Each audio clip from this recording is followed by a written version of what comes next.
क्या आपने कभी सोचा है कि मौत के बाद क्या होता है? आत्मा कहाँ जाती है? कौन लेने आता है? क्या वास्तव में स्वर्ग और नर्क होते हैं?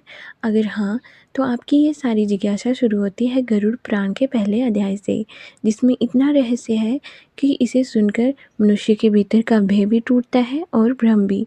तो आइए शुरू करते हैं ऐसी कथा जो भगवान विष्णु ने स्वयं सुनाई थी अपने वाहन गरुड़ को। अध्याय 1। गरुड़ का प्रश्न जिसने बैकुंठ तक को हिला दिया।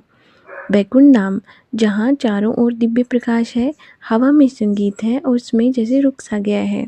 भगवान विष्णु शांत मुद्रा में बैठे हैं, लेकिन उनके सामने खड़ा है आकाश से भी विशाल, अग्नि से भी तेज और वज्र से भी शक्तिशाली गरुड़। पर आज गरुड़ की आंखें पहले जैसी नहीं थी। आज उनमें एक गहरी बेचैनी थी, एक तूफान था, एक ऐसा सवाल जिसे सुनने भर से मनुष्य कांप जाए। गरुड़ का सवाल। गरुड़ विनम्र लेकिन कांपती हुई आवाज में बोले, प्रभु, मैंने संसार में इंसानों को जीते देखा है और मरते भी देखा है। कभी खुशी में देखा है तो कभी गम में, कभी जन्मते तो कभी अंत। लेकिन एक बात मैं समझ नहीं पाया, मनुष्य जन्म क्यों लेते हैं? मनुष्य की मृत्यु के बाद आत्मा के साथ क्या होता है? कौन उसे लेने आता है? सच्चाई क्या है स्वर्ग और नरक की? और सबसे बड़ा प्रश्न, मोक्ष का मार्ग क्या है?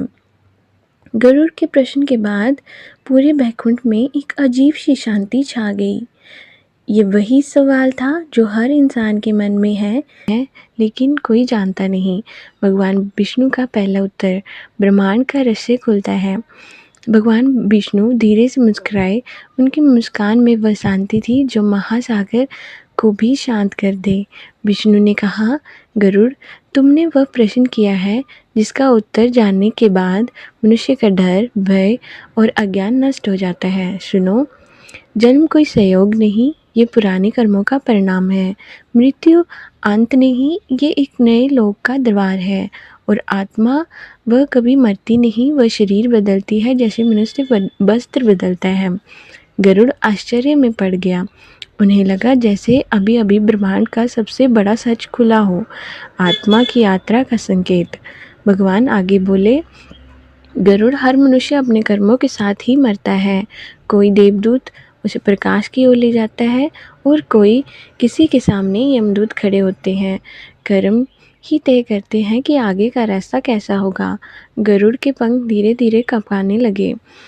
वह समझ गए कि वह कथा केवल सामान्य ज्ञान नहीं, ये तो पूरे ब्रह्मांड का नियम है। गरुड़ की तीव्र इच्छा। उन्होंने तुरंत कहा, प्रभु, मैं सब जानना चाहता हूँ। मृत्यु का अंतिम क्षण, उसके बाद के 16 दिन की यात्रा, यमलोक का रहस्य, स्वर्ग और नरक के मार्ग और मोक्ष का स्वरूप। कृपया करके मुझे सब विस्तार में बताइए। विष्णु का आशीर्वाद। ज्ञान की शुरुआत। भगवान विष्णु ने अपना दाहिना हाथ उठाया और शांत स्वर में कहा, गरुड़, आज से तुम वह सब जानोगे जो दुनिया में बहुत कम लोग जानते हैं।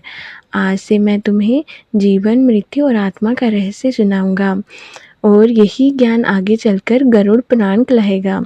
जैसे ही भगवान ने यह कहा, पूरे बैकुंठ में एक चमत्कारी प्रकाश से भर गया और यही से शुरू होती है वह कथा जो मनुष्य को मोक्ष तक ले जाने के लिए क्षमता रखती है। समापन।